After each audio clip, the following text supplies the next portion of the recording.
1987 പശ്ചിമബംഗാൾ നിയമസഭാ തെരഞ്ഞെടുപ്പ് റിപ്പോർട്ട് ചെയ്യാനായി കേരളത്തിൽ നിന്നൊരു പത്രപ്രവർത്തകൻ ബംഗാളിലെത്തി. സംസ്ഥാനത്തുടനീളം യാത്ര ചെയ്ത് വാർത്തകളും ഫീച്ചറുകളും എല്ലാം തയ്യാറാക്കുന്നതിനിടെ നക്സൽ ബാരിയൊക്കെ ഉൾപ്പെടുന്ന പ്രദേശത്തും ഇദ്ദേഹം എത്തി. തൊട്ടടുത്താണെങ്കിലും വിഭജനശേഷം ബംഗ്ലാദേശിന്റെ ഭാഗമായി മാറിയ 1940കളിലെ തേബാഗ കർഷക സമര ഭൂമിയൊക്കെ കാണണമെന്ന് ഇദ്ദേഹത്തിന് ആഗ്രഹമുണ്ടായി. എന്നാൽ ബംഗ്ലാദേശിൽ യാത്ര ചെയ്യുന്നതിനുള്ള തയ്യാറെടുപ്പുകളൊന്നും ഇദ്ദേഹം നടത്തിയിട്ടുണ്ടായിരുന്നില്ല. അപ്പോഴാണ് ഒപ്പമുണ്ടായിരുന്ന കർഷക സംഘം സുഹൃത്ത് നുഴഞ്ഞുകയറ്റമെന്ന ആശയം മുന്നോട്ട് വയ്ക്കുന്നത്. അങ്ങനെ സൈന്യത്തിന്റെ കണ്ണ് വെട്ടിച്ച് അതിർത്തി ഗ്രാമം വഴി ഇവർ ബംഗ്ലാദേശിലേക്ക് നുഴഞ്ഞു കയറി. സമരഭൂമിയൊക്കെ കണ്ട ശേഷമുള്ള മടക്കയാത്ര വിചാരിച്ച പോലെ അത്ര എളുപ്പമായിരുന്നില്ല. തിരിച്ചു വരും വഴി ബംഗ്ലാദേശി അതിർത്തി സൈന്യം ഇവരെ കയ്യോടെ പിടികൂടി. നിയമവിരുദ്ധമായി രാജ്യാതിർത്തി കടന്നതിന് ജയിലിൽ അടയ്ക്കുമെന്നൊക്കെയായി സൈന്യം.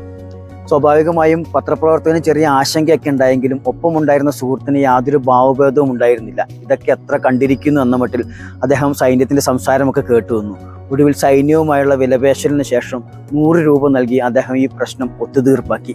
കഴിഞ്ഞ 4 പതിറ്റാണ്ടിലേറെയായി ദേശീയ തലത്തിലെ ശ്രദ്ധേയനായ മാധ്യമപ്രവർത്തകൻ വെങ്കടേഷ് രാമകൃഷ്ണന്റെ വഴിവിട്ട യാത്രകൾ കേവലം സാഹസികതയ്ക്ക് അപ്പുറം ഇന്ത്യൻ രാഷ്ട്രീയ ഭൂമികയ്ക്കും ചരിത്ര മുഹൂർത്തങ്ങൾക്കുമിടയിൽ ഒരു പത്രപ്രവർത്തകൻ നടത്തിയ വേറിട്ട സഞ്ചാരമാണ് വഴിവിട്ട യാത്രകൾ.